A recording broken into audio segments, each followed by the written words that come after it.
1, 2, 1, 2, 1, 2, 1, 2. Test, test, test, test, test, test, test, test, test. Boom. Yeah, boy. We're live. Are we live? Yep, we're live.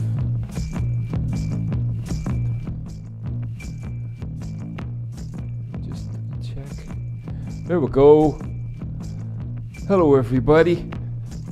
Welcome to the live stream. Hope you're well. Hope you're doing well.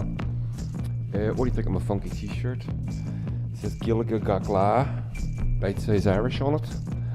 And, oh, which just reminds me, I need to, oh, don't tell me I didn't save that article. I did.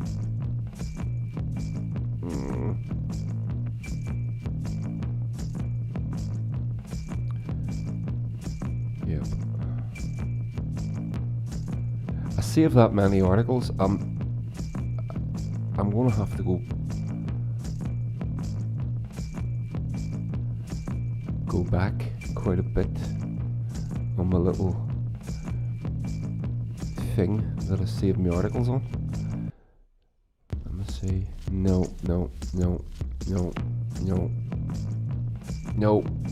can't find it. Pish. Why can I not find it?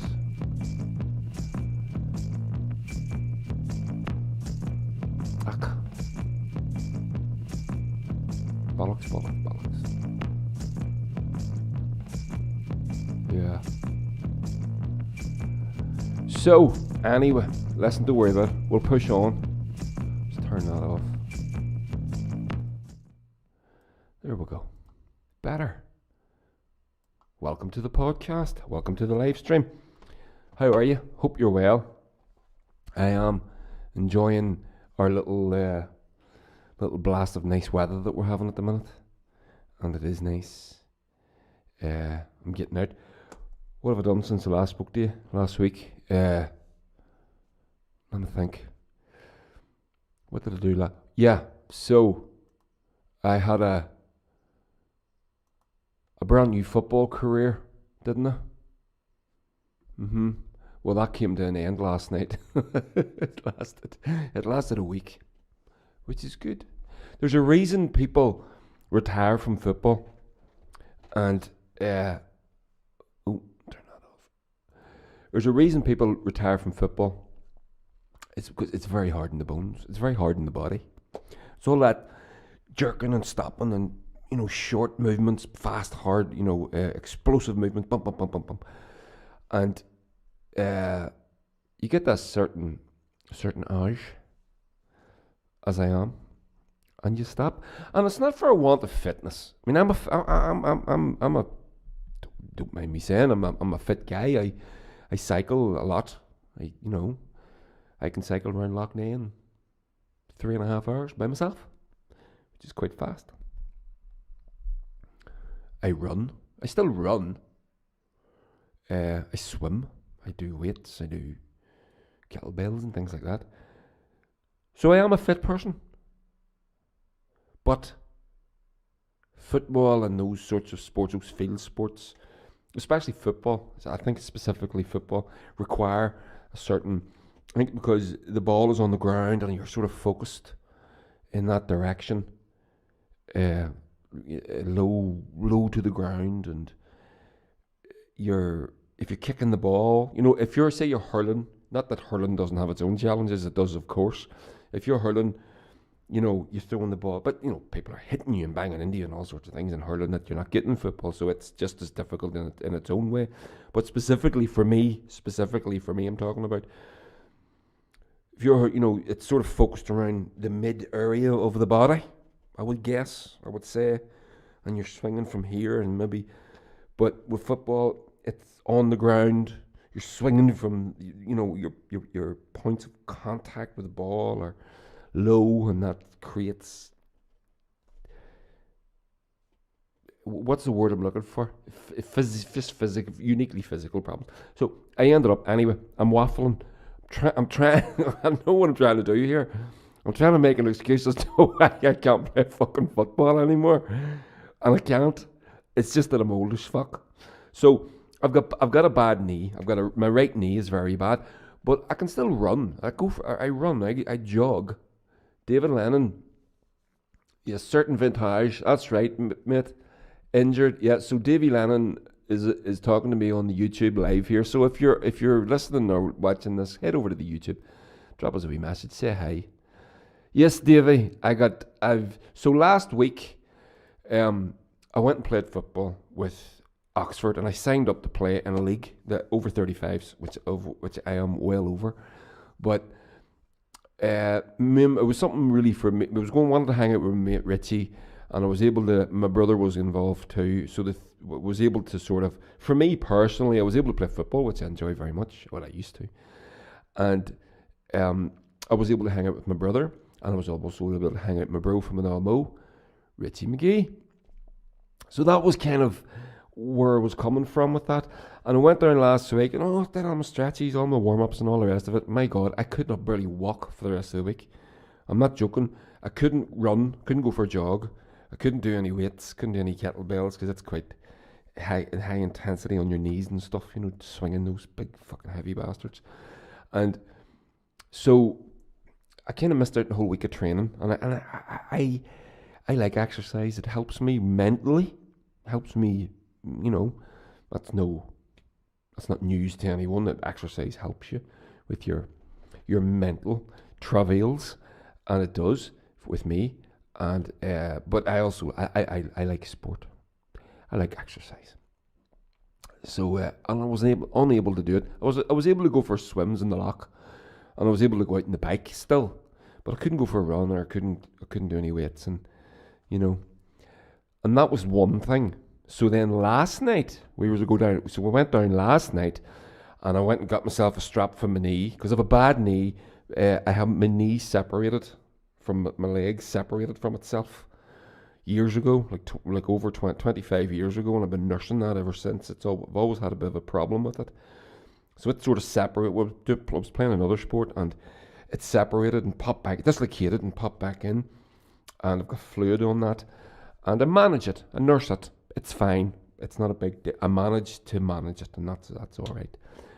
But I hadn't been playing football, and I played football, and I went down last night, and I did my warm-ups, and I never even got. I just said, listen, I'll stay in nets for a while. I thought I'll stay in goals for a bit, and I'll loosen up.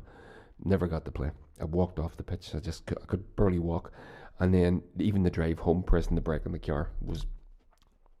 I thought I was going to puke. I'll be honest with you. I thought I was going to throw up. So my football career is over. Sadly, I'm never going to sign for Liverpool. I know Davy Lennon will be devastated. He had high hopes that I was going to end up a midfield wizard at Anfield, as I did myself. And sadly, no, it's not to be. So, where are we? So that's that. What else did I do? Today, I must tell you. So my friend Ewan McGee, who is my also my Irish teacher, he's a guitar player as well. And last year, a fella from this parish set up a guitar company called McNally Guitars, and he builds acoustic guitars, high-end guitars. These like starting baseline $3,000, right? These things are a work of art. Ewan is reaching a milestone birthday this year, and there was a couple of pound available, and he decided, very wisely, in my opinion, to spring for a McNally guitar. I wonder, did he send me the picture? Oh, he did. There we go. Oh, fantastic. So I'll do that. So there's me. Okay, I'll show you it on my phone, because I just got it there. So I brought Kieran, is the guy, that's him with the glasses, obviously, and it's me. Brought him out a couple of records as a wee gift and whatever. I was hoping he would offer me a guitar for one of my records, but he didn't fall for it very wisely as well. But Ewan has bought one, and it is a beauty. So he phoned me up the other day to tell me, he says, guess what I bought? I said, what have you bought? He said, I bought one in McNally. So, oh, for fuck's sake. And Kieran is one of Ewan's students as well. And he says, I'm going back out to his work. Have you been out to his workshop? I says, no, I don't even know the fella. I follow him on Instagram and all that, and I'm a big, huge supporter. And he says, well, listen, I'm going out. Do you want to come out? I said, yes. He says, I'm going out on Wednesday. Give you a ring. So he rings me today, 3:30. He says, I'm going to head out here. Do you fancy it? Let's go. Oh, my God. Treat of a lifetime. Unbelievable.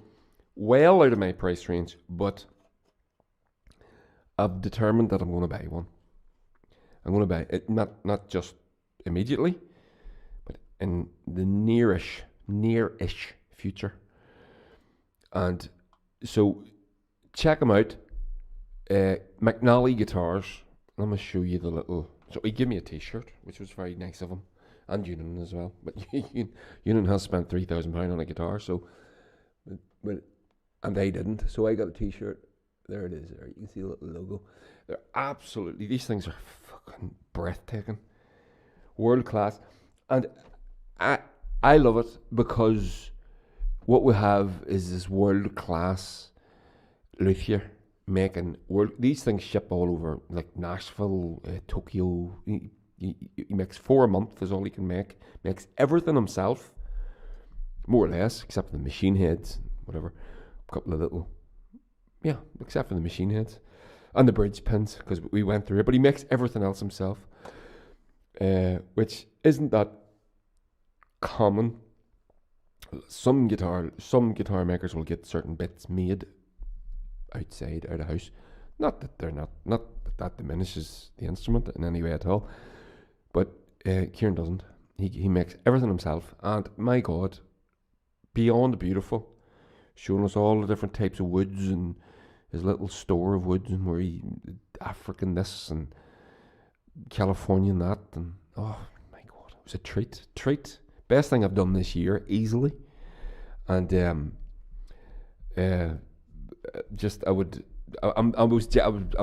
at this, as well as being jealous of Ewan's guitar and his purchase. I'm also delighted for him. You can understand that, right? What an instrument! What a beautiful sunburst! It's acoustic, sunburst, high gloss finish. Not jumbo sized, sort of just a little smaller than jumbo. Nice neck on it, nice thicker neck. Not a thick neck, but there's a bit more. It's not a skinny neck, which I don't like. That cramps up my hand whenever I do that. Play one of those, and just an absolute work of art. Literally an absolute work of art. And I couldn't be happier for Ewan, and he's very, very excited. He is very excited to be. He's going to pick it up in a couple of weeks, and he's offered that I can borrow it anytime I want if I'm going to record anything. And I am going to I think I may borrow it off him, because I have a couple of songs, a couple of wee projects that I'm sort of working on. That a guitar of that quality, that has that tonal quality. Because these things ring like a fucking bell. You wouldn't believe it. These things are stunning. Check him out. McNally Guitars. You'll get him on Instagram. Pretty sure he has a website too, but you'll get him on Instagram. I'll put a link under the video here at the end. Just to... so if you want to just sort of look for that, you can. So there's that. So that's what I've done. What else? I was in Newcastle yesterday. Brought the children up to Newcastle. Went for a paddle in the beach. It was fucking tropical. Everybody says that's like Benidorm. Why would you go anywhere else?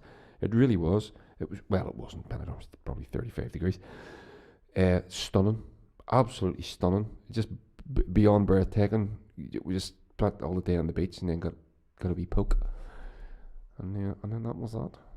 Went home. It was brilliant.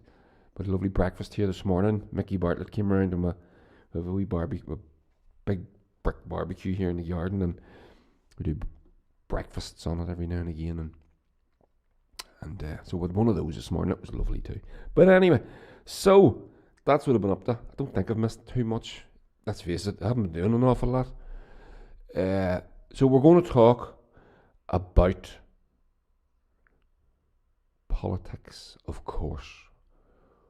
Oh, first, before we get into politics, no, tell you what, I'll leave this to the end. Actually, I'll leave this at. We'll hit the politics first, then we'll culture to the finish line.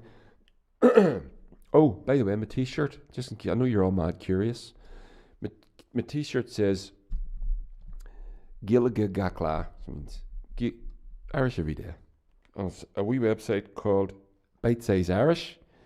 And they're on YouTube. They have a YouTube channel and they have a website. They sell a few T-shirts to fund themselves. And you go on there and you get your wee Irish lessons, and they're brilliant. And the whole point, what that means is Irish every day, a wee bit every day. That's all it takes.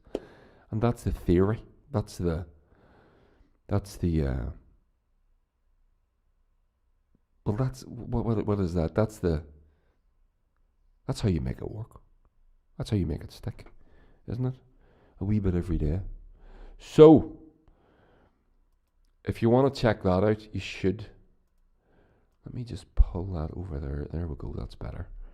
Then I can check the live stream to make sure we'll have a connection and I'm not talking into the fucking ether. So, we're going to talk politics in 1, 2, 3. So what happened? What have I been saying this past few weeks? It's never dull. And I had a load of stuff all teed up to do for today's podcast. I have my little app here and I save everything to it, and then I come in here in the day. What I do is I come in here in the day of the podcast and I go through all the stories and all the things that have been going on, and I go, okay, I'm going to talk about this, I'm going to focus on this, I'm going to focus on that.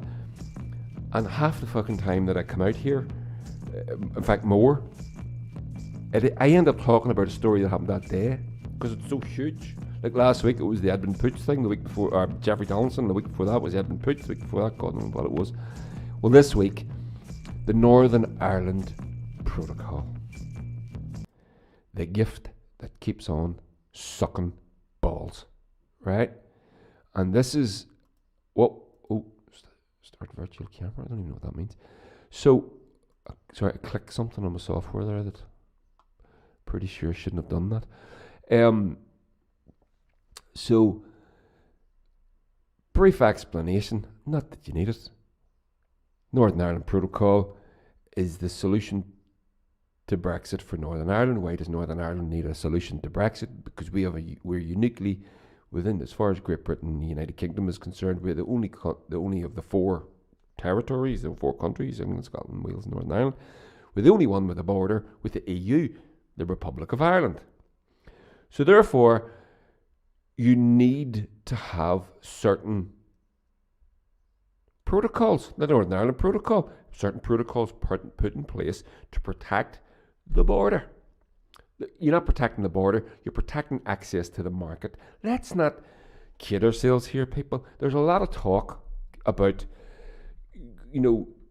we care about peace, but the real, and I know Ursula von der Leyen and Michel Barnier and all these European politicians, they talk a lot about peace and the Good Friday Agreement and all the rest of it.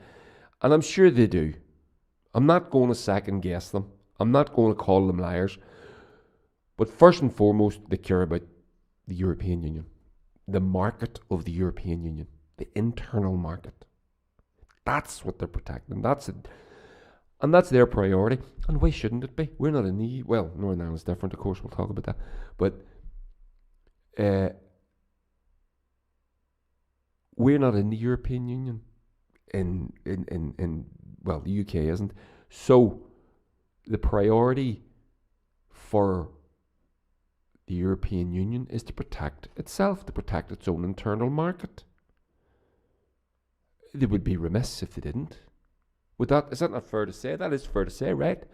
If they didn't protect their own internal market, it would be a dereliction in duty.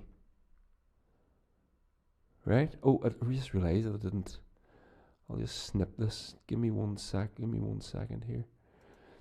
So, in order to protect the internal European market and also the British market, right? Because that border can be a problem, we all come up with together the Northern Ireland Protocol, the NIP, right? So, sorry, I'm doing two things at once here, and I realise that I sound like I'm stalling. That's fucking because I am. Let me get this up. Give me 1 second. Nearly there.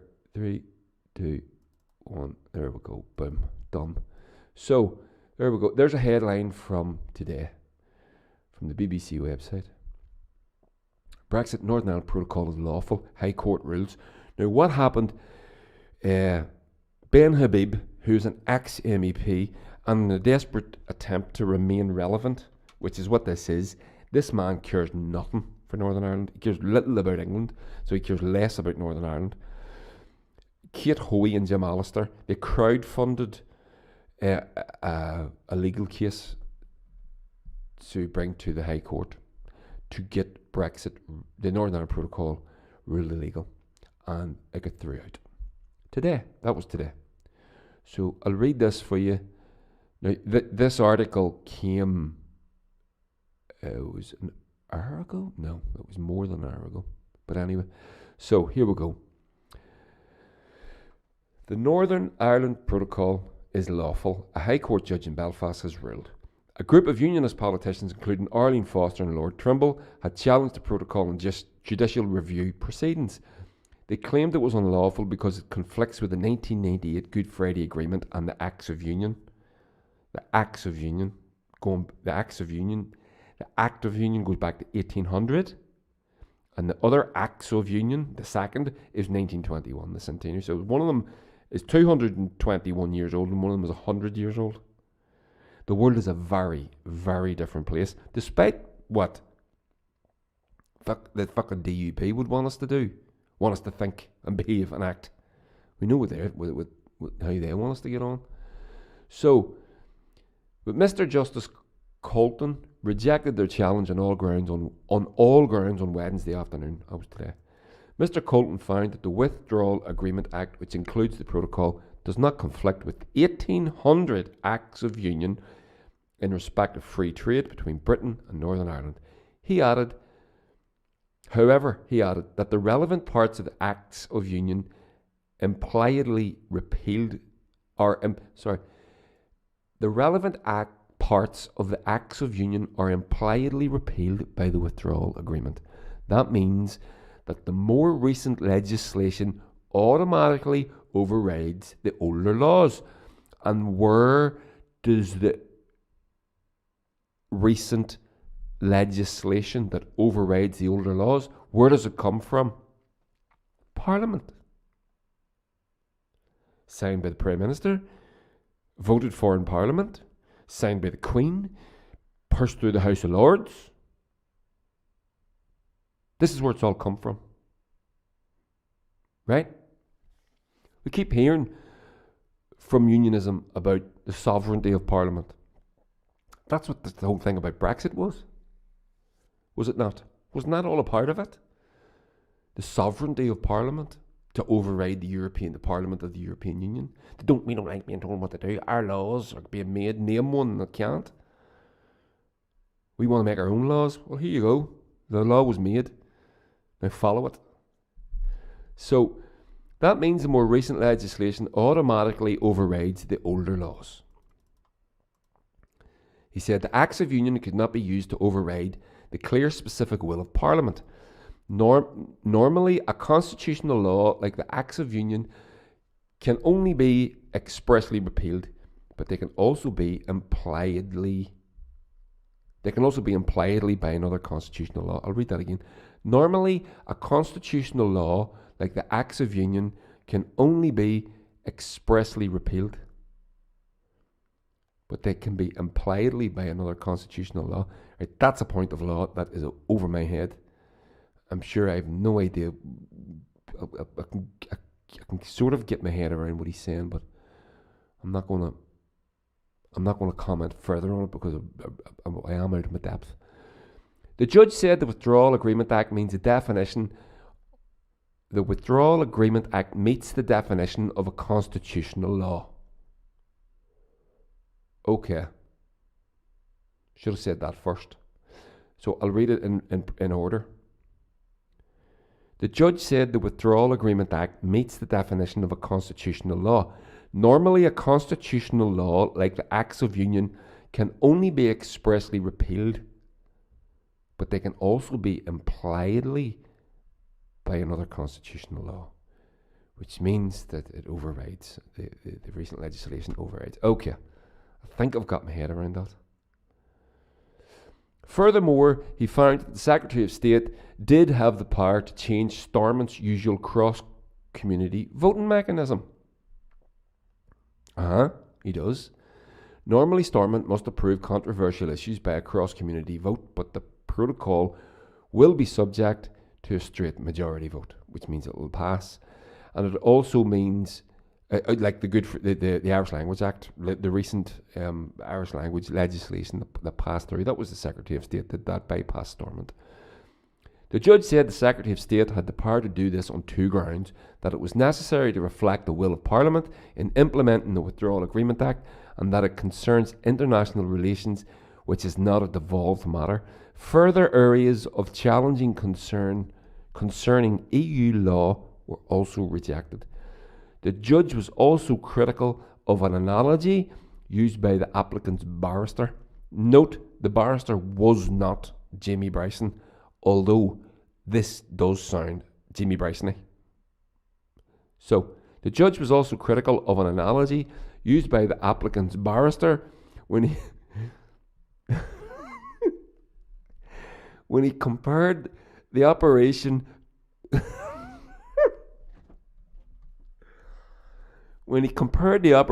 of the protocol to the Vichey regime. Vichey was the collaborationist. You know what Vichey was. You're smart people. You're not idiots. Don't listen to this podcast. Vichey was the collaborationist French administration during the Nazi occupation.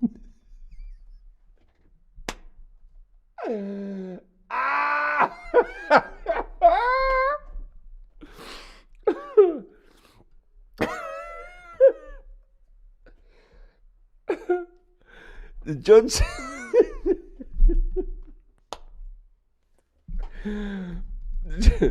the judge said such a comparison was unhelpful.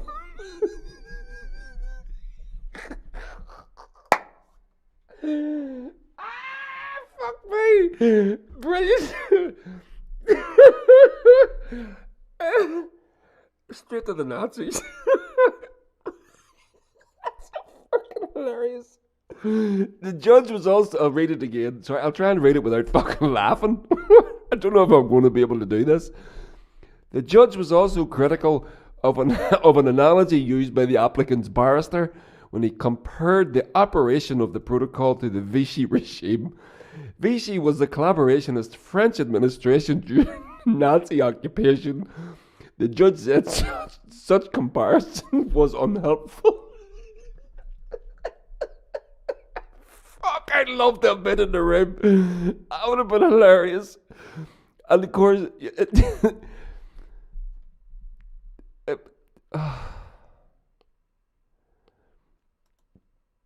oh, there's a video there. I didn't download it. I should have downloaded that. These three gumbeans outside the High Court in Belfast. So, an adjourning case taken by Pastor Clifford Peebles, who, by the way, is an ex-terrorist. Not that, you know. But was also dismissed by the judge. Others pursuing the lead judicial review case included former Ulster Unionist leader Steve Aiken, TUV leader Jim Allister, former Brexit Party MEP Ben Habib, and Baroness Kate Hoey. What a fucking arsehole she is. I wonder could I download that video? Let me just see. Just check. Sorry, give me 1 sec. I didn't even know that was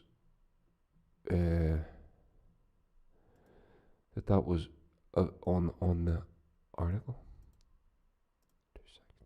2 secs, peeps. 2 secs. Stay with me. Stay with me. Where did I get the link?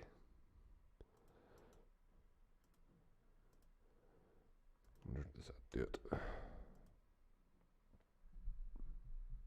Nope. Doesn't work.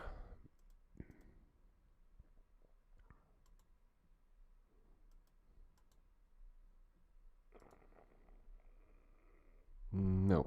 Okay. I can't. Ugh, cast. Fuck off. Anyway, sure, not to worry. Wednesday's judgment is likely to be appealed, and the case could ultimately be heard by the Supreme Court before the end of 21. I bet they'll be looking to get this through the court quickly as possible. Prime Minister Boris Johnson said the government would study in detail the High Court ruling. Blah, blah, blah. Ian Paisley asked the government would reverse the mistake. No, not happening. Nothing will affect the position of Alliance MP Stephen Farry. I tried to read a tweet where Stephen Farry was talking to a dude called NA Centenary 2021. And I couldn't read the replies from because he blocked me. I didn't know people had blocked me. I was the first person that I've ever noticed is blocked. So Stephen Farry says also urged the Prime Minister to accept the ruling as a watershed where we can stop talking about the protocol and constitutional identity terms. So I would love to get that video just to be able to do it. I don't know how to do it.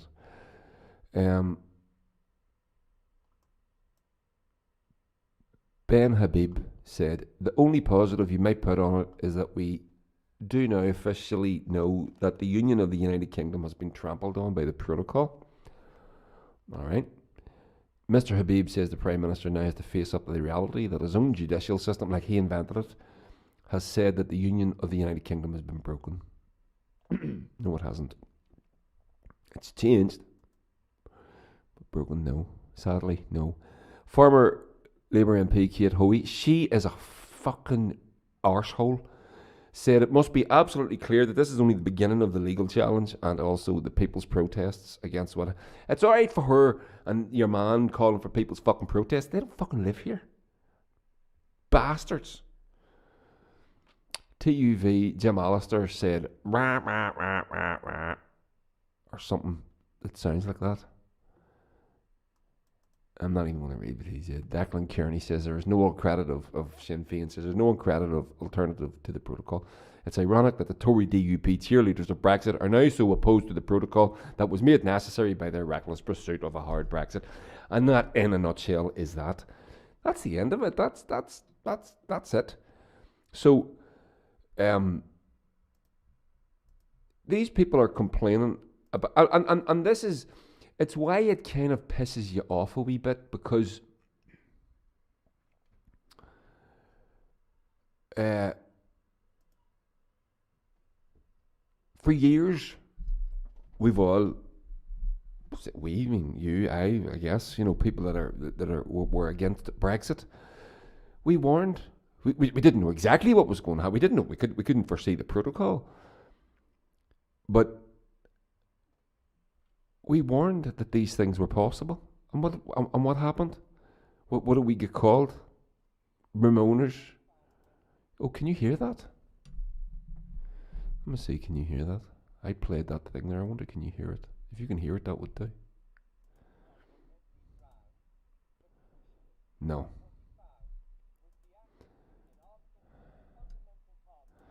I don't want to listen to him anyway. So, I just played that video from the the BBC thing, and it was Ben Habib going meh, meh, meh. So, a couple of points, right? So the Acts of Union, I think I mentioned this last week, was the Act of Union from 1800. Right? Now, the Act of Union was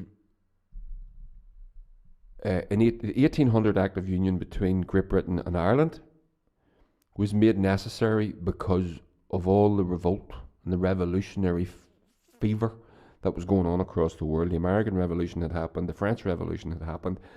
Ireland was in a permanent state of revolt. So there was Home Rule MPs demanding Home Rule, and in order for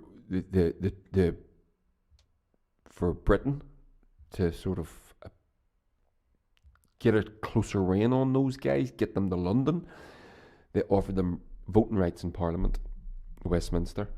They passed it through Parliament. When it went to the King said no, because Catholics and whatever, Irish people, we're going to get voting rights. So the Act of Union was actually built on a lie, the original Act of Union. So then we go forward to 1921, which is when they say Acts of Union in that last article, the second Act of Union was the union of was a partition of Ireland and the formation of Northern Ireland as a state.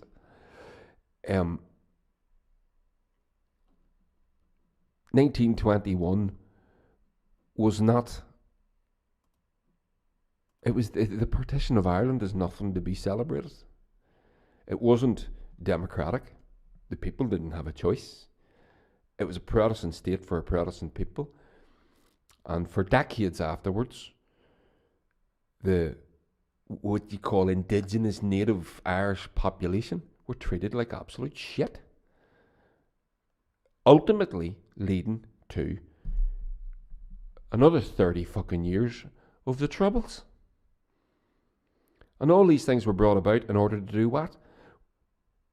Well, the second one was in order to keep the Tory party in power, which is exactly what's going on today. And again, I'm always got it on hand. William Carson, what a fool was I. I was only a puppet, and so was Ulster. And so was Ireland in the political game that was to get the Conservative Party into power. Edward Carson, 1921. Literally. And this is what we're supposed to celebrate. That particular Act of Union was, wasn't good. Right? So here's an article from, or a post from Reddit, which is a wee message board that I frequent. Follow politically stuff on there. I don't do Facebook anymore. I can't fucking stand the place. And so I forgot to load this as well. I was late coming out here, by the way, because of the McNally guitar things. I make no apology. I'll throw it up here. So from Reddit, and it's just in response to that article. And I do like reading these because you do get some insights you get from people's comments. It's like Twitter; it's the same sort of thing. You do get hear what other people are saying. Sometimes people are able to articulate what you're thinking, but maybe you don't have the tools in your whatever your what's a face to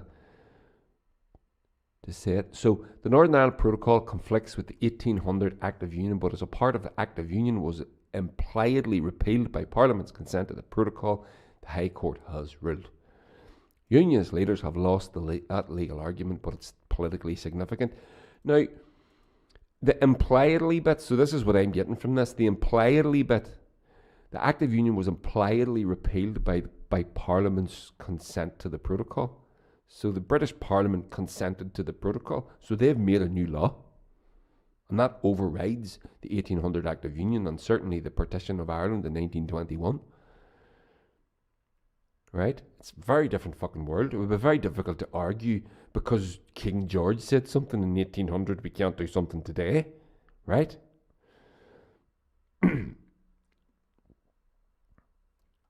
So a couple of comments underneath.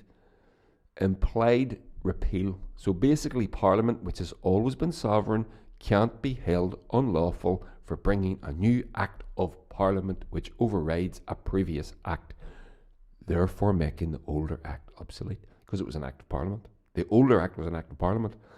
This Parliament made another freaking Act. It's an Act of Parliament. That's the parliamentary process and how every Act introduced works if it's not entirely new. That was their basis for this. Were they asleep during the legal processes during and after Johnson's attempt to prorogue Parliament? Remember that? We all knew that Northern Ireland Protocol was legal. Hell, I'm even sure Jim Allister knew it was legal, but they still went ahead with this. Should have spoken to a constitutional lawyer and the Office of Parliamentary Counsel first. Good grief, epic own goal, self-painted into a corner. And that's it. Massive own goal. This is a waste of fucking time. Parliament has said, and we all know the Tories have a massive majority. They want their Brexit. They're getting their fucking Brexit.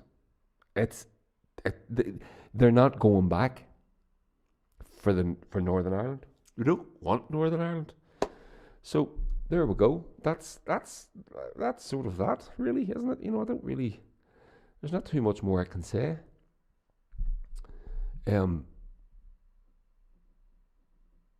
Yeah. So on that, I'm just going to pass on. There was another. Again, I had prepared something else, and it was to do with Sam McBride from the newsletter making out that there was food shortages and that our food prices were going through the roof because he went down to his local fucking petrol station and the pasties had gone up in price or something like that. And I prepared a bit for that, but then that's what I was going to talk about. But then this happened today, so I had to change because this is obviously the big news story. So there's that. We shall move on. We shan't move far though. We're going to stay. We're going to stay with Stormont Base, because it's a fucking gift that keeps on giving. Again, I'm just going to hit this real quick because this is fucking hilarious, right? So do you remember last week? Do you remember last week whenever, again, these four fucking gambins, Jamie Bryson, Kate Hoey, Ben Habib and Jim Allister, tried to rouse a rabble into rousing in Newton Ards off the back of in the back of a flatbed truck, and they tried to sit there with a load of fucking idiots. Yes, fucking protocol. Spell it, can't. So then Jim Allister, who is a member of the Stormont Assembly, of course, then goes and addresses the MLAs in the Assembly. And this made me laugh. So Sinn Féin MLA, John O'Dowd, who is from here, from Lurgan. He just lives not far from here, actually. From where I am now. He lives in Coilgie. Well, he's from Coilgie across the way. I don't know where he lives at the minute. But Sinn Féin MLA tells Jim Allister, it's all in the headline this, so I'm going to read a bit of the article, but there's not much point, because the headline nails it. Sinn Féin MLA tells Jim Allister to learn the difference between speaking off the back of a trailer to loyalists and addressing MLAs in the Assembly. Jim Allister is very barristery, very barracking. Is that a word? Barracking. When he's talking, he is everything is a lecture when he's in the Assembly. So Sinn Féin MLA John O'Dowd has accused the TUV leader and MLA Jim Allister of employing an unacceptable tone when talking to female MLAs in the Assembly chamber in Stormont. Mr Allister made the comment during the executive question time in the Assembly when Deputy First Minister Michelle O'Neill was answering a question about the New Decade New Approach.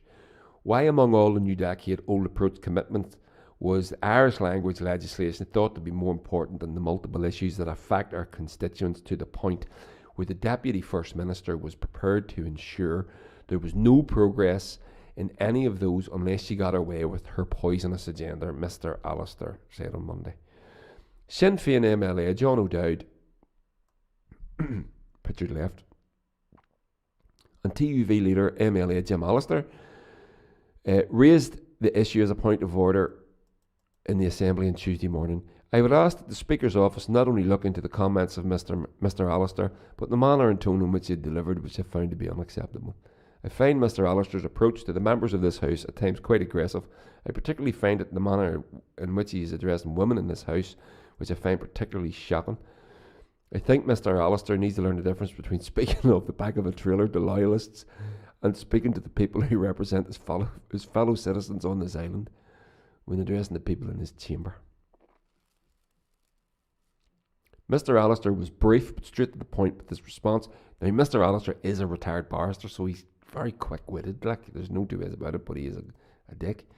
Could I make it very, very clear? I have no apology for speaking the truth, and I do welcome the fact that the truth still seems to hurt. That isn't really addressing much, but that's what was said. So there we go.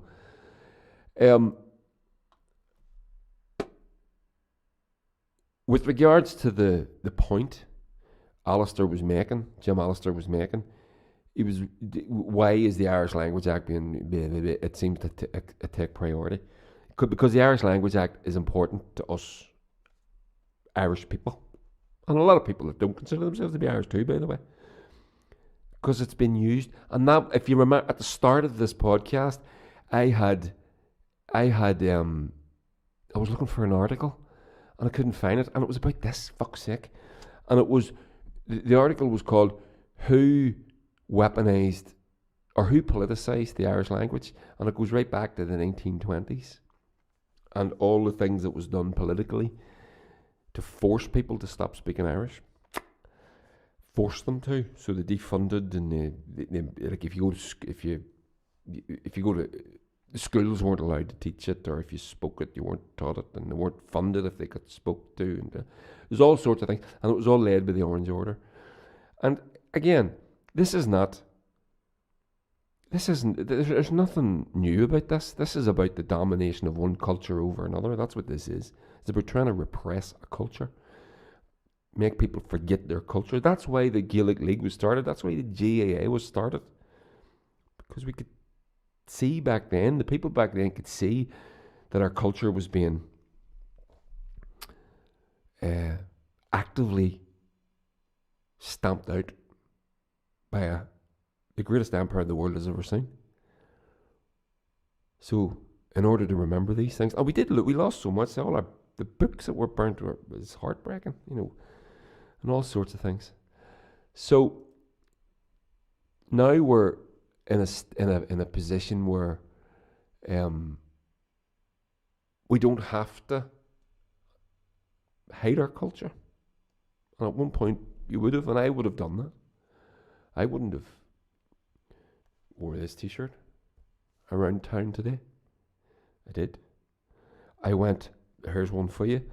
My brother and his family and a couple of other people from St. Paul's mates, my brother's mates they're involved with St. Paul's GAA there in Lurgan, and we all went camping in Gosford Forest Park in just there outside Armagh, outside a village called Market Hill. It's a very, very loyalistic place, and all the children were all running around wearing GAA tops. I was talking to my brother. I says, "Isn't that fantastic? The kids running around, and there was other kids wearing Ulster rugby tops and football tops, and right? Well, not every child was wearing GAA top. It was all different children wearing all different types of tops. Among them were GAA tops.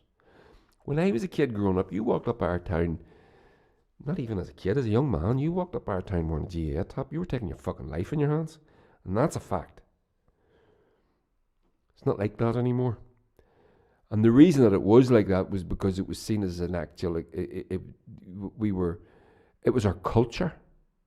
This is our culture. This is our GAA world and our Irish language world and our art and our poetry and our dancing and our music and all these things. These are all our culture. And we're in a position now where we don't have to hide it. And we're not going to fucking hide it. And we want an Irish Language Act because we demand it. Because it's ours and we're entitled to it. And if you don't like it, we don't care anymore. This is this thing that's... I've noticed this past while as well, and maybe other people have been aware of this more than me. But this is certainly new to me. I've seen it in the past, but I haven't seen it quite to the same extent as I'm seeing it at the minute. This pearl clutching that's going on whenever anybody mentions a united Ireland. Unionism seems to fucking lose the run of itself. Like we're talking, I don't know what it is that they think that the Taoiseach of Ireland should fucking say, or the Tánaiste, or the head of a political party, or some other cultural or political representative, be they elected or otherwise. That unionism seems to fucking... It's, oh my God, you should withdraw these remarks.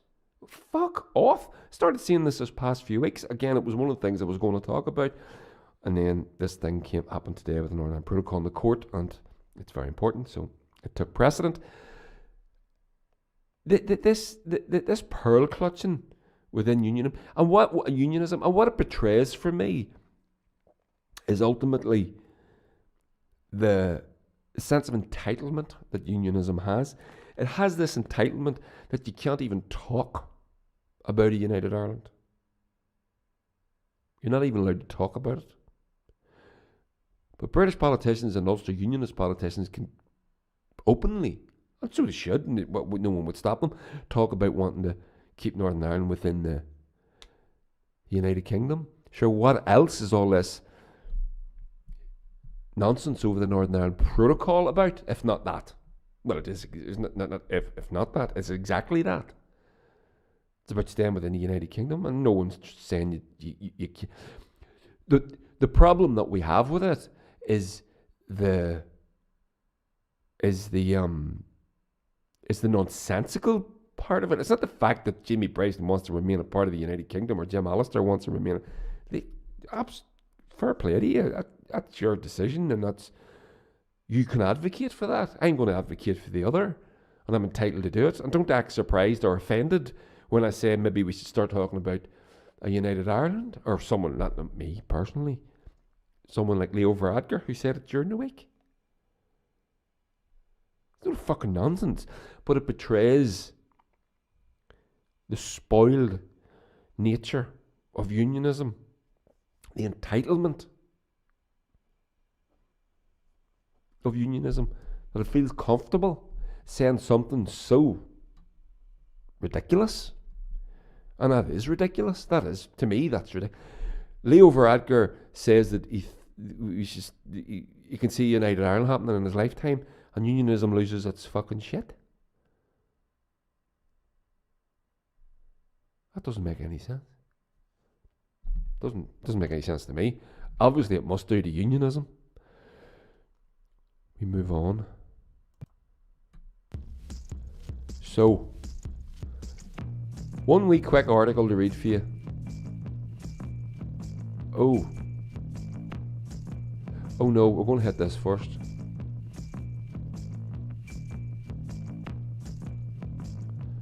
Yeah, so Jamie Brett, again, I don't like to talk about this guy because I'm you know what, we're just going to blast through this. It's his thing on, he tweeted out about his thing about the protocol ruling in the High Court today. The most positive thing to come from today's ruling is that it will surely end unionism's support for the Belfast Agreement. Firstly, unionism can collectively say it was only ever deceptive. Snare. Pull it down before it's too late. So there he is. There's Jamie Bryson advocating to pull down the Good Friday Agreement. The series of events and international agreements that brought peace to Northern Ireland. The DUP leader, parody account, not the real DUP leader, said the Good Friday Agreement was given support via a referendum and passed by 27.12%. You were against a second referendum on Brexit.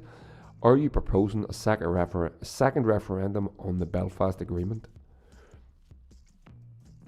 I replied to DUP leader, and I said, no, he just wants his demand met, despite being self-appointed, having no mandate, and losing and losing another court case. Apparently he's never heard of court, that boy. This is what we're talking about. So they're talking about getting rid of the Good Friday Agreement. The Good Friday Agreement is the document that brought us peace. As I said, for me it represents... My daughter's working in the film and TV industry up in Belfast. She's working on a fucking Netflix film right now. Oh, she just finished, actually. That wasn't possible. Without the Good Friday Agreement, that's not possible. And we're supposed to go and do away with that because Ben Bryson, the fucking Bryson of the Bailey, the most litigious man in Donaghadee, who single-handedly bankrupted Donaghadee FC,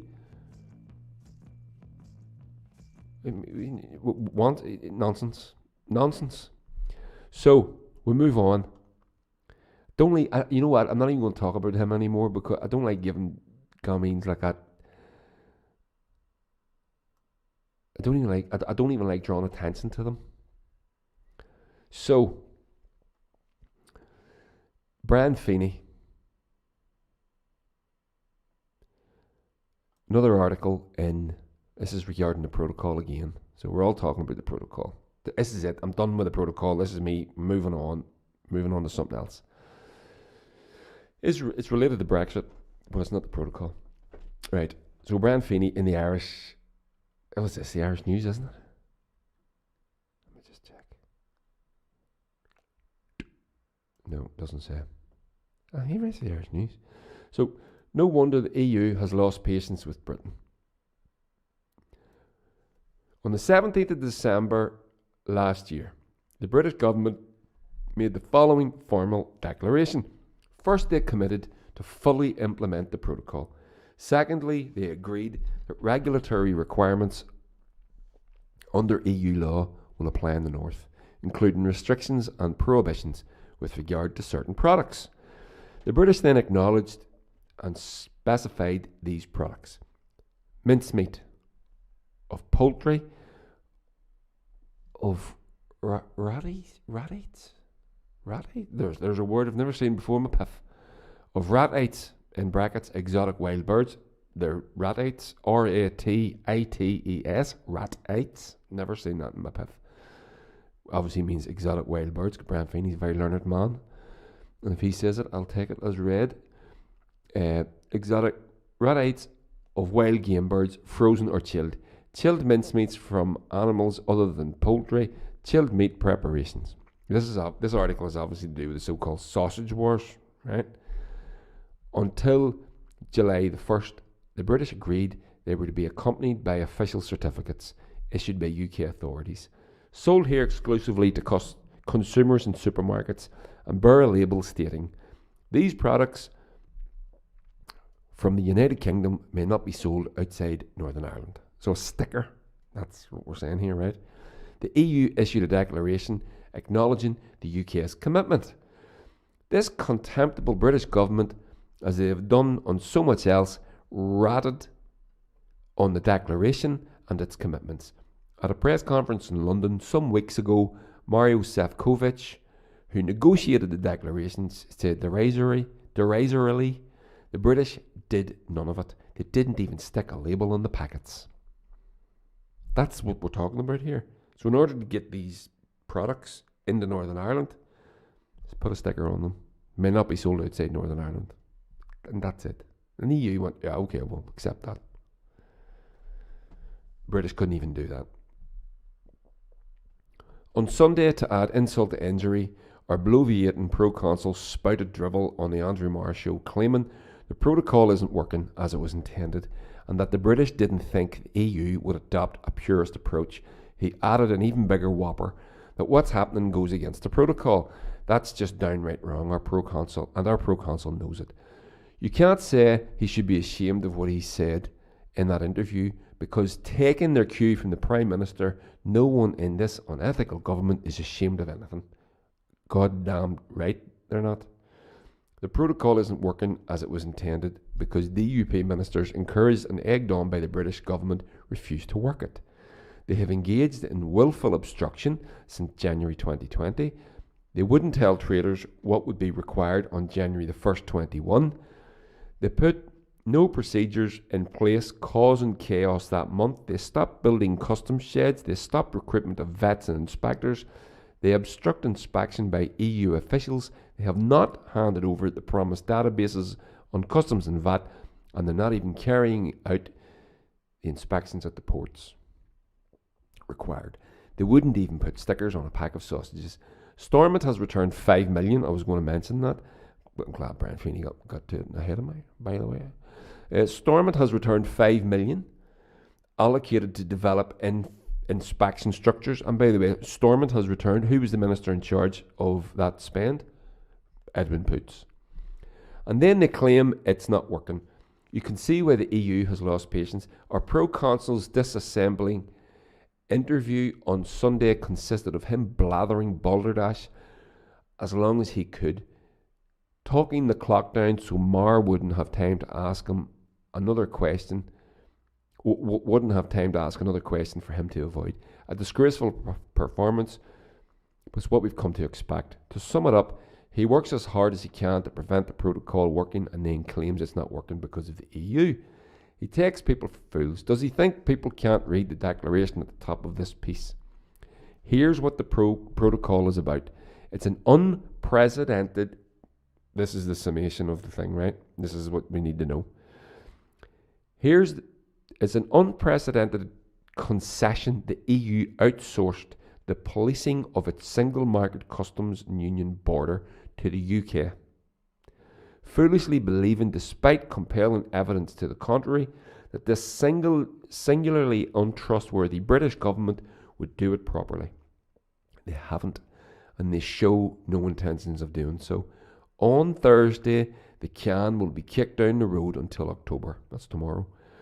By that time, the EU will be able to see whether the British have done anything to fulfil their commitments. Do not hold your breath.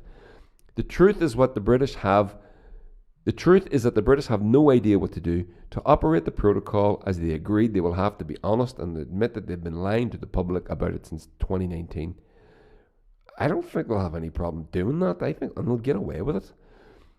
First, by denying that they agreed the EU border in the Irish Sea is in the Irish Sea, and this is not going to end in October, and it's not going to end well. So that's the thing. The EU agreed that the British could police the border because the border's in the Irish Sea. Goods coming from the UK into the north of Ireland are being checked at the borders. It's not the EU doing that, it's the British, and they didn't even fucking do that. So that's what you're dealing with, right? Tragic stuff all around, really is. But what we're going to do, and again, we mustn't never lose sight of the fact that the Northern Ireland Protocol is an opportunity for us that is being fucking squandered. It is being squandered, and I hope you, if you're a unionist voter, I hope you point the finger and put the blame on the people that deserve it. It's the people that haven't made the most of this opportunity. This is an opportunity for us. Every economist in the world, politicians all over the fucking place, say we have a unique opportunity. We're the small, tiny territory that has one foot in Britain and one foot in the EU. We're uniquely gifted, and this opportunity is going to be squandered. And as we keep saying, unionists are going to snatch defeat from the jaws of victory in order to achieve what? They're painting them, as the man said, they're painting themselves into a corner, and they're going to end up in a united Ireland. They're going to be crying their fucking eyes out the whole way. And it's their fault. And it's your fault if you vote for them and let them away with it. You need to be putting pressure on your people. If you want to stay in the UK, you need to make the protocol work. It's here. It's not going away.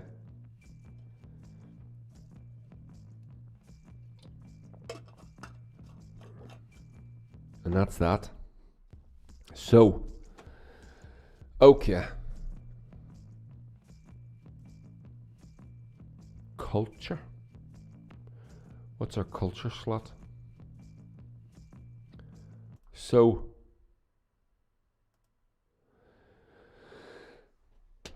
Bruce Dickinson of Iron Maiden lead singer of Iron Maiden. Very talented man, by the way. Very clever man. So I'm surprised, but he voted for Brexit. Whatever. For someone in the creative industries to vote for Brexit doesn't make any fucking sense. I knew it didn't make sense, and I'm an idiot. So for a clever person like Bruce Dickinson, who can fly a jumbo jet and is an author of books and a very talented business person, to not know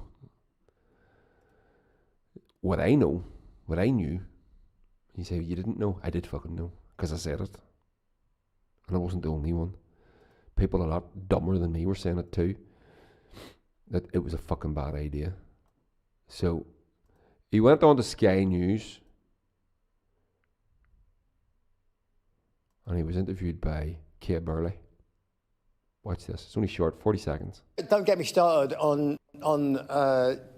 the government's attitude to the entertainment industry. I mean, we are probably one of the UK's major exports.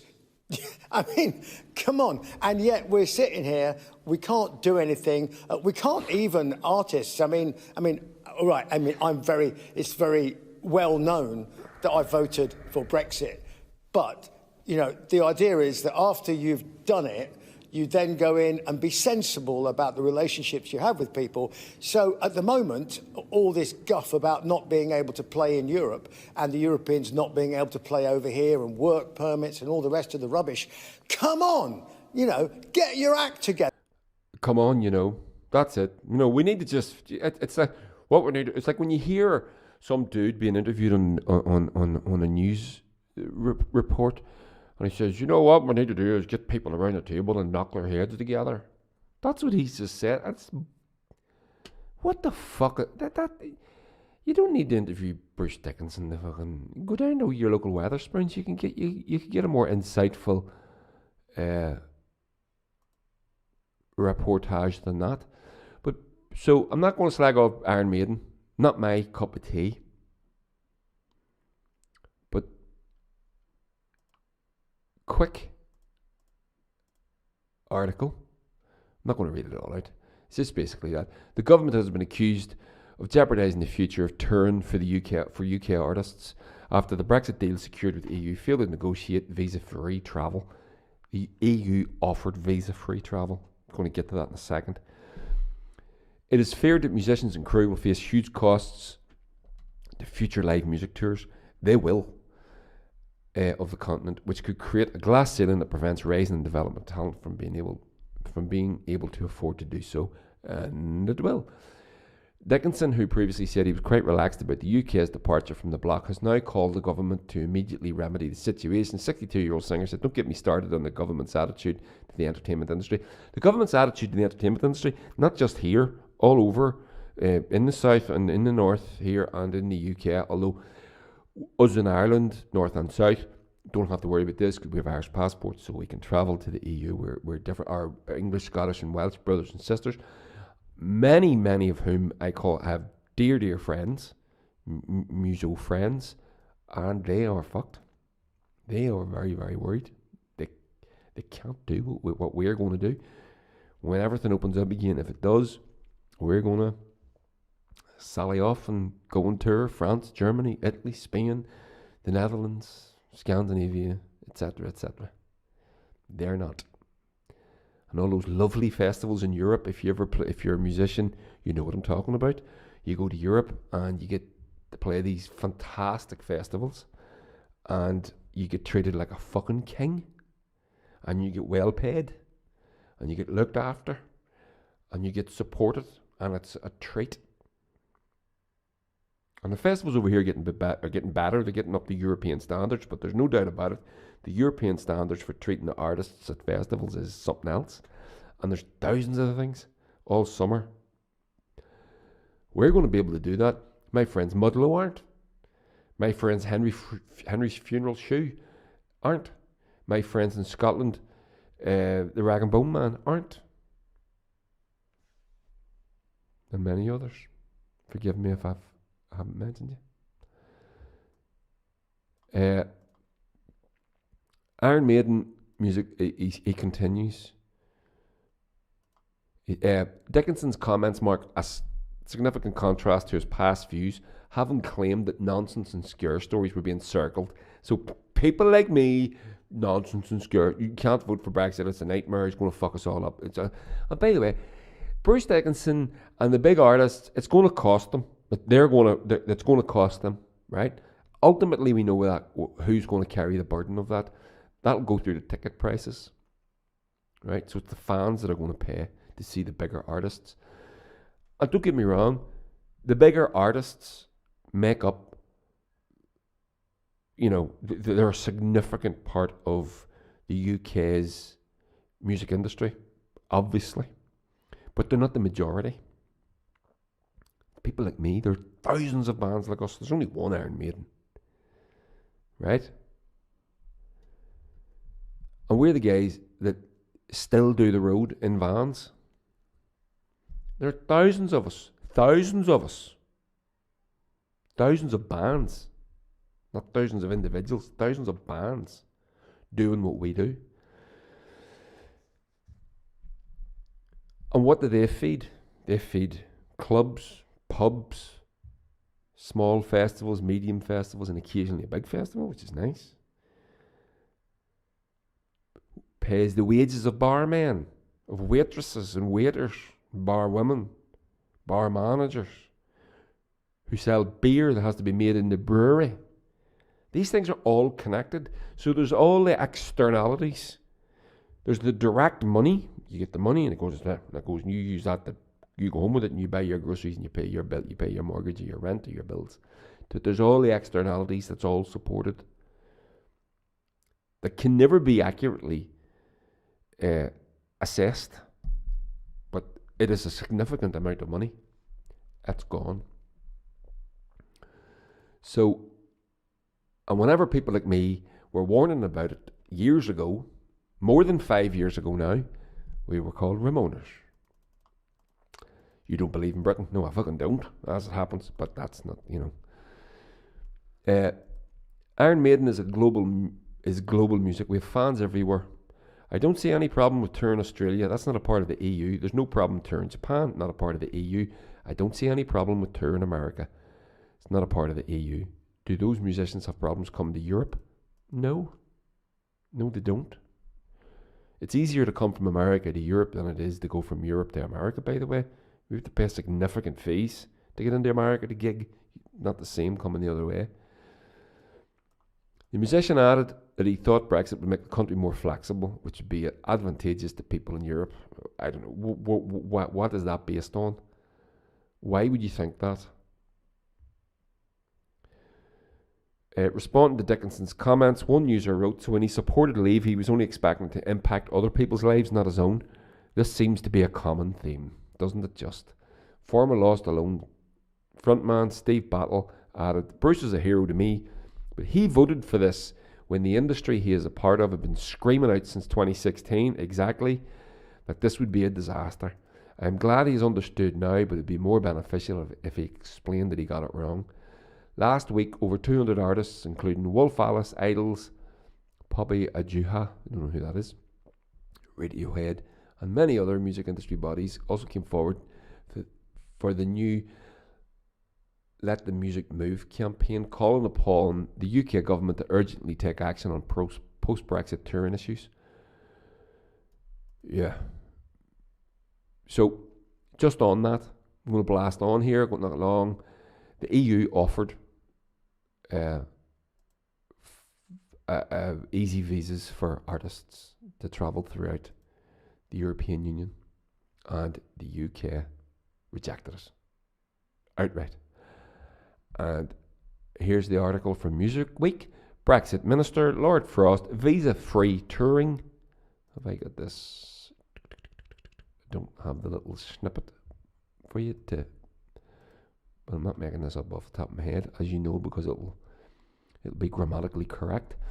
It was the third time lucky for the DCMS committee and the Brexit Minister Lord Frost, having initially refused an invitation in February to appear before MPs to discuss the government's failure to reach agreement with the EU on visa-free arrangements for creative workers, including touring musicians. He then withdrew from his scheduled appearance last month. That last minute, I'm going to sneeze, cancellation, pardon me, prompted a rebuke at the time from the committee chair, Julian Knight, and disappointment from the music industry. During the hearing today, Knight was quick to call for order as Lord Frost suggested he was not responsible and even attempted to get the DCMS Minister, Caroline Dinenage, to answer questions on the progress. Okay, sorry, this is bullshit. I want to get to the... Let me just get this...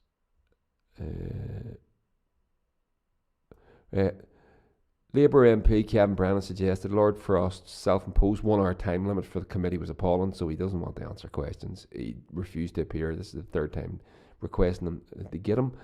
Scottish National Party MP John Dickinson said musicians watching would not be impressed by your performance. Little pun.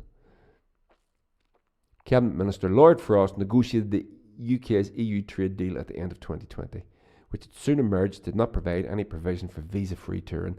That prompted a huge row and a blame game with the EU, which he returned to during the hearing. We did put forward proposals which would have solved the problem we now face.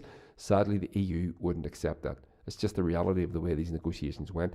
However, Lord Frost and the ministers who have previously given evidence admitted there were concerns about a visa waiver proposal by the EU for ad hoc performances. So the EU had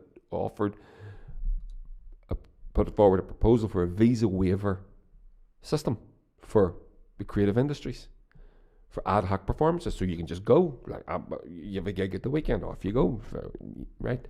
In response to a question from Brennan, Lord Frost said, free movement was an issue in the referendum, and this is the point. And it was very clear that free movement ends with our exit from the EU. This government fought an election and won an election. We did not agree with permanent visa waivers because they deprive us of control over our immigration system. That's why we put forward. So all you guitar players out there, and all you drummers, and all you songwriters, and all you painters and actors and poets and singers, and filmmakers, photographers,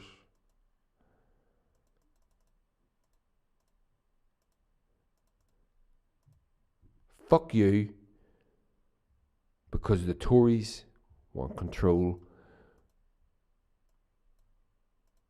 over an unbroken immigration system. A government should have control over its immigration system. There was nothing wrong with the one they had. This is all fucking horseshit. So now you're fucked. You're now fucked.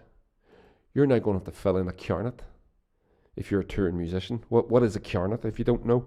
It's a form. It's a customs declaration form. We had to do one whenever we played in Serbia. Serbia's outside the EU. We were leaving the EU into Serbia and then back into the EU again. And they check everything that's in the van. Everything's tallied up. Everything is accounted for and priced. It's so that you don't bring stuff in, sell it, and then leave, right? So the whole point is, say that there's a guitar shop in Zagreb, which is in Serbia, and they sell Gibson Les Paul guitars. Well, they have to import those, and there's certain import duties and blah, blah, blah, blah, blah. You can't then bring one in the back of your van, sell it for cheaper because you're undermining the domestic economy. And that's what that's for. I know you want to do that for everything in the back of the van. We have to count the CDs in our merch. I'll tell you about that one time. I actually ended up having to bribe a couple of border guards. It was very, very thrilling. Very not thrilling. When I say thrilling, I mean fucking terrifying. But yeah, so there's where we are. And, Bruce Dickinson, a very talented individual. Again, not my cup of tea. I have seen Iron Maiden, though. They're very good. But fuck you for being a big fucking gobshite. And that's the end of that. And we're done. That's the end of that. We're going to do the culture bit. That was the culture bit. We're into the culture bit there. Sort of culture, politics moved into culture. Bit of a crossover. One more thing to show you. So today we got a delivery of, playing a little theme. Today we got a delivery of records from our Norwegian friends who reissued the Bonneville's last album. No, the Bonneville's second album. Folk Art and the Death of Electric Jesus. So we've these amazing friends in Norway, Robert and Carrie, and others as well, various bands, and just amazing people. And the music scene is fantastic, and the musicianship and the talent is world class. It really is. So they reissued our second album. So Robert contacted us a while back. He says, "I've never run out of these, and we've got a request for a distributor in Germany, etc., etc. Do you mind if we'll repress some more?" I said, "Yeah, absolutely." So then, it's only a small label, and our payment is copies of the record. So that's the way we work things out. Small bands work things out like this. This is how these things go down, right? So a small record label comes in and says, "We want to release your album." You say, "Well, what's in it for us?" "Well, we'll print 1,000 copies and we'll give you 200, and you can go and sell them. You sell your 200 copies for £20 each. You make yourself £4,000. Not bad." How do you do that? You tour, by the way. That's how you do that. You jump into a van and you gig. You sell them on your website, but if you want to sell them quick, you get on the road. You bring them with you. Of course, our English, Scottish, and Welsh brothers and sisters can't do that anymore. So we gotta supply. So that reissue, it's actually a reissue. We got Folk Art and Death of Electric Jesus. I don't even open the boxes. I assume that's what it is. 4 boxes of those arrived today. But just before they arrived with the DPD guy, the Royal Mail guy came with a box, which was square, just over 12 inches by 12 inches, so thick. Could you guess what was in the box? That's right, lots of vinyl. And Janie says to me, "Oh, you've been buying yourself presents." And I haven't. Been very good recently. So I was intrigued, but I did notice it was from Norway, so I assumed that it was from Robert and Carrie, and I was correct. So I got this lovely note, and the reason that I got the note is because I've abandoned my Facebook page, as you know. So it's just a lovely thing. "Hi Andrew, hope everything's well. Signed, love Robert and Carrie. Just let me know how they're getting on. Asking how I'm getting on. And have some free records." And here they are. So it's from their record labels. They have various little record labels. So I haven't listened to them yet. I haven't had a chance. So I'm going to go and do that now. I think I might open a bottle of red wine and put these on. So this, I'll just show you what they are. This first one is by a band called Dunbar Row. Yeah. There you go. Can you see that on the screen? By the way, if you're not watching this if you're on the YouTube, Twitters, or you're the Twitters, what do you call it? The podcast things. The things that do the podcasts. What do you call them? The apps on the phones, the computers, whatever. If you're on that, I'm holding these up to the screen, is what I mean to fucking say. So get over to the YouTube and have a little look, and you can see the lovely art on the sleeves, which you need to do. So this is a band called Dunbar Row. Don't know who they are. Never heard of them. They're on Blues for the Red Sun, that little logo. If you're a fan of the Bonnevilles, you'll be aware of that. That's the label that reissues our stuff in Norway and Europe, or Germany, I should say. And this one is lovely slab of white. A lovely white slab there for you. Look at that. Oh, yes, yes, yes, yes, yes. I love the smell of virgin vinyl in the morning. Lovely jubbly. So, and it's a lovely gatefold sleeve with mighty impressive artwork. I don't know if that's original artwork or if it's taken from some old. It looks sort of like it's taken from an old manuscript or something, doesn't it? But then, let me just see if it says. No, the artist doesn't get a credit. So I'm going to assume that that's. Yeah, no. The artist. No, the artist doesn't get a credit. So I'm going to assume that that's some old manuscripty type artwork. And it's fantastic, isn't it? Look great. So Dunbar Row. I'm looking forward to that. Blues to the Red Sun, sort of a heavier label, hence where the Bonneville's is on it. Sort of stonery, garagey rock stuff. So I'm going to say that that's, going to guess that that's what that is. This is another one called Midnight Sun. And you can see there on the screen a very dapper gentleman in a very groovy living room situation. Midnight Sun. And this is on Bukta Records and Backbeat Records, which is another of their labels. Bukta is the festival that they have in the north. We played it years ago. It's amazing. It's fantastic. And that's how we met these people. I'll tell you the story about that. And it's on just normal black vinyl. Carrie, Robert's partner, was getting drunk one night with her buddy. And they decided to go on the internet and try and find a band that they'd never heard of, but they both liked. And then they would pester Robert, who was the booker for Book the Festival. Book the Festival's huge, to book us, to bring us up there. Or to book the band that they found by accident. And who was the band they found by accident? Well, wouldn't you know? It was the fucking Bonneville's Bay. And that's how we became friends. We went up, we played the festival twice now. It's wonderful. Robert doesn't do that anymore. But, so here's the third record. He sent me 4 records for nothing. I'm going to have a great time. So this is got to be one of the greatest album titles, right?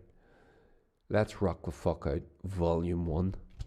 And then there's a subtitle.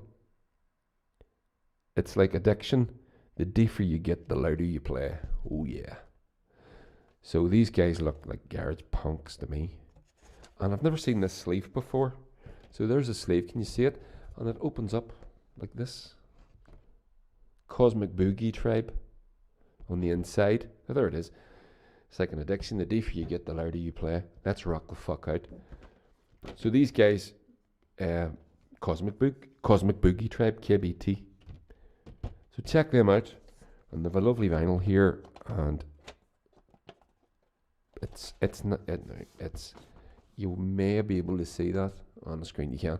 Sort of a purple, lovely purple, purpley. It's purpley, so it is. So there's that, and then I love records, especially free records. And I remember, I'm a big kind of thing. I'm not mad keen on giving stuff away because of this sort of thing. When you give people things for free, they don't really appreciate them. And it used to be the case with CDs. Vinyls are different. People will listen to your record. And I remember the first time I was in Robert's record shop in Tromsø, North. We were in the North Pole. It's in the North Pole, by the way. And he gave me, we'd played the festival, and he gave me a couple of records. He said, would you come and, let me get this right, would you come and play in my record shop? I said, of course we will. And so we went, a little tiny record shop, but a fantastically well appointed one. And we played the gig. It was lovely. It was packed. There wasn't 10 or 15 people would pack it out.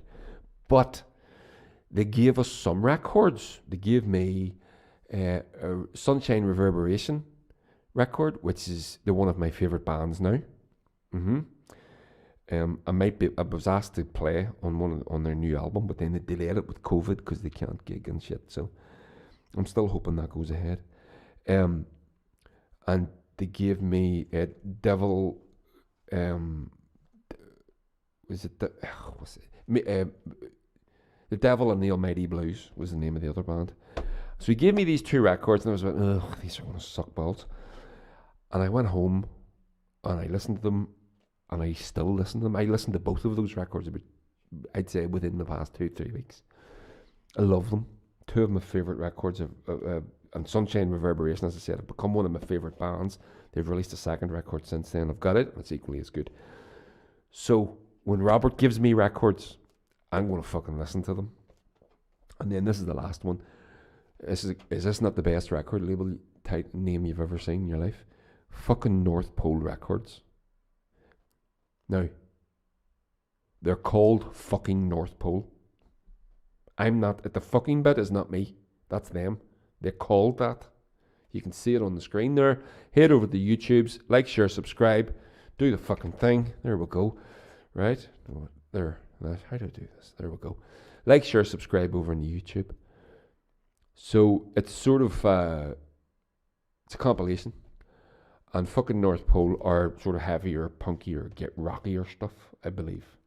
So, but that suits me well. So I'm going to look forward to all of those. So you must check those out if you can. Fucking North Pole Records. KBT, Cosmic Boogie. What is it? Oh fuck, I forgot their name. Shit. Tribe. KBT, Cosmic Boogie Tribe. Let's Rock the Fuck Out Volume 1. Midnight Sun. SUN. I'm going to suggest this is a bit bluesy. Bluesy rock. I could be wrong. Dunbar Row. I'm going to suggest that's heavy. And fucking North Pole's greatest hits. It's going to be heavy too. I'll keep that note because it's lovely. Keep that in one of those for the rest of the time. So there we go. We're done. So I've had an interesting week, a good week. Got to do some cool shit and got some good records. So I didn't do my live stream on the Bonnevilles. I just couldn't get around to practicing and getting enough done. But Chris and I are rehearsing tomorrow night for the first time in quite a while, and with some gigs coming up. Fingers crossed. Let me say this: there's some gigs in the book. Whether they happen or not is quite another story. So there we go. I think I'm all done. Thanks for indulging me. Just to let you know, I'm now going to start bringing in guests. I know I've said this in the past, but I was never able to get the live stream shit sorted out. It seems to have settled. It seems to have sorted it. Well, I'm not going to say it sorted itself out because it fucking didn't. The amount of stuff I had to do, but this is now the second week where it's not shitting itself every few seconds. So it's just straight through. I checked the live stream out from last week. Had to sit and look at myself. Never easy. And it was good. So the live stream here is good. And I didn't, you know what I mean? I don't want to bring a guest in. I've got a couple of nice people that are good, intelligent, great guests, and I don't want to bring them in. And then I'm going to ask them to share the podcast, and it's going to look shit. And I can't do it. I couldn't do it to them. I didn't do it to myself, and I couldn't do it to them or you. So it's all fixed now. Thank God. So I shall bring them in this week. From next week on, I think I'm going to start bringing in guests. So there we go. So I hope you enjoyed that. Thanks everybody. Slán a while, yeah. Take care of each other. And sure, we'll catch you on the flip side. Toodle pip. How to shut this fucker down. There we go. Boom. Bye.